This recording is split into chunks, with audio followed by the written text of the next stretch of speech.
उत्तर प्रदेश के सबसे चर्चित विधानसभा उपचुनाव का इंतजार खत्म हो गया है। चुनाव आयोग ने मिल्कीपुर विधानसभा उपचुनाव की तारीखों का ऐलान कर दिया है।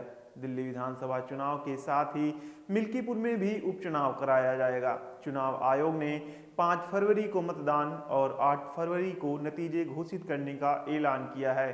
निर्वाचन आयोग ने बताया कि मिल्कीपुर उपचुनाव को लेकर 10 जनवरी को अधिसूचना जारी होगी।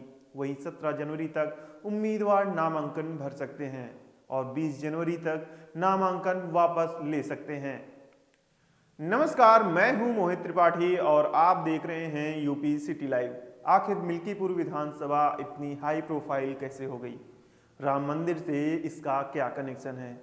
दरअसल 2024 के लोकसभा चुनाव से ठीक पहले मोदी योगी ने गाजे बाजे के साथ राम मंदिर का उद्घाटन किया था। भाजपा और राजनीतिक पंडितों का अनुमान था कि इस बार यूपी में भाजपा रिकॉर्ड तोड़ वोटों से जीतने जा रही है, लेकिन हो गया इसके उलट। भाजपा का प्रदर्शन न सिर्फ बुरा रहा बल्कि वह अयोध्या सीट भी हार गई। भाजपा को अयोध्या में हराने वाले कोई और नहीं बल्कि मिल्कीपुर से सपा विधायक रहे अवधेश प्रसाद थे। यही कारण है कि इस सीट को भाजपा, खासकर योगी आदित्यनाथ ने अपनी नाक का सवाल बना लिया है। ऐसे में इस सीट पर पूरे सूबे की निगाहें टिकी हुई हैं।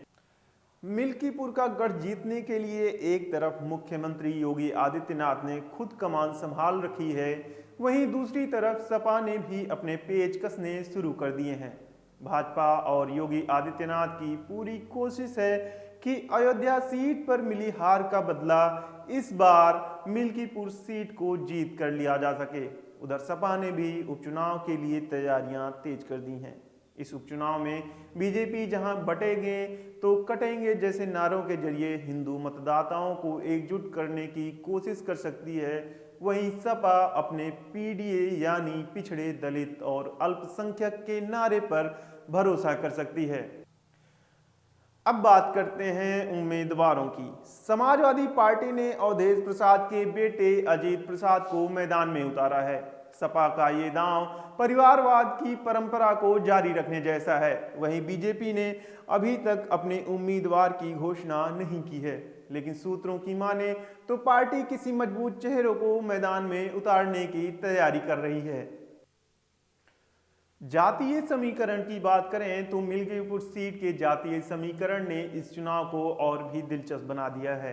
इस सीट पर 3.5 लाख पात्र मतदाता हैं, जिनमें से लगभग 1,20,000 दलित, 55,000 यादव और 30,000 मुस्लिम वोटर हैं।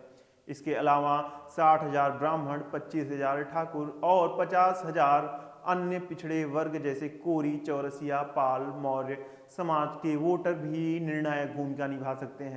जातीय समीकरण की बात करें तो मिल्कीपुर सीट के जातीय समीकरण ने इस चुनाव को और भी दिलचस्प बना दिया है।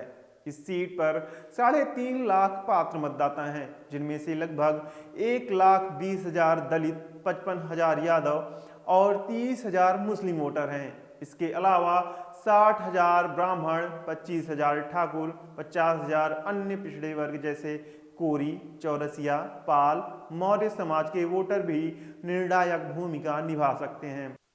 राजनीतिक विशेषज्ञों का मानना है कि जो पार्टी दलितों के साथ साथ ब्राह्मण, ठाकुर और ओबीसी वोट बैंक को साथ लेगी वही बाजी मारेगी। इस सीट के सियासी इतिहास की बात करें तो मिल्कीपुर सीट समाजवादी पार्टी का गढ़ रही है। 1991 से अब तक सपा ने इस सीट पर कुल 6 बार जीत दर्ज की है, जबकि बीजेपी को सिर्फ 2 बार सफलता मिली है।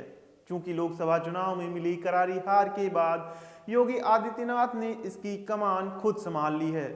ऐसे में मुकाबला दिलचस्प होने की संभावना है।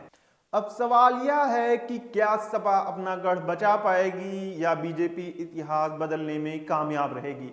विशेषज्ञों की माने तो दलित वोटर निर्णायक हो सकते हैं। अगर बीजेपी दलित और ब्राह्मण वोट को जोड़ने में सफल रही तो मुकाबला कड़ा हो सकता है, लेकिन सपा की क्षेत्रीय पकड़ और यादव मुस्लिम गठजोड़ को भी कम नहीं माना जा सकता है। आपकी क्या राय है? क्या सपा अपना किला बचा पाएगी या बीजेपी इसे छीन लेगी? हमें कमेंट में जरूर बताएं। इस वीडियो को लाइक और शेयर करना ना भूलें और हमारे चैनल को भी सब्सक्राइब करें। धन्यवाद।